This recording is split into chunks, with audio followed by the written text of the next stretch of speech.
Hello everyone, I hope you're all well. In this video I will be outlining Asch's research that was conducted in 1951 and will be describing both the procedure and then the findings and conclusions. First we will look at the procedure. So it is important to ensure that you include key points about the sample and task within the procedure. So when looking at the sample, there are 123 students that were all male and American. Each participant would be individually tested in a room with Confederates. There would be between 6 and 8 in the room with the participant. Participants would tend to be positioned either second to last or last. And it is important to note that the participants didn't know that everyone else was a Confederate. The task was to essentially identify which line out of the 3 lines, A, B or C, was the same length line as the reference one. There were 18 trials altogether in which each participant was individually tested, but it was only on 12 of these trials that could be described as critical.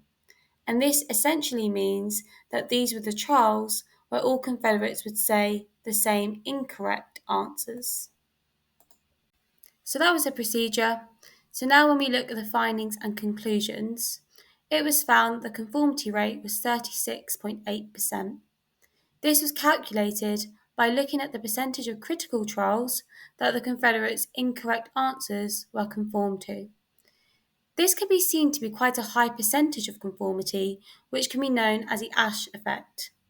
The reason that this was seen to be quite high is because it was obvious what the correct answer was, therefore the situation was unambiguous. For example, when looking at the previous example, we can clearly see that A is the correct answer. So it's interesting that people still conformed, although they probably knew what the correct answer was.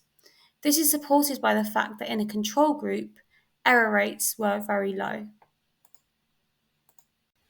Continuing on with the findings and conclusions, it was found that 25% never conformed, meaning that 75% would have conformed on one occasion at least. Essentially, this shows that we have to acknowledge that there were some individual differences, but generally the findings show that the vast majority of people did conform.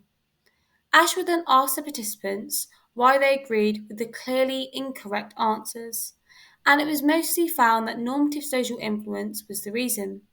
Participants wanted to fit in, wanted to gain social approval, and did not want to be rejected.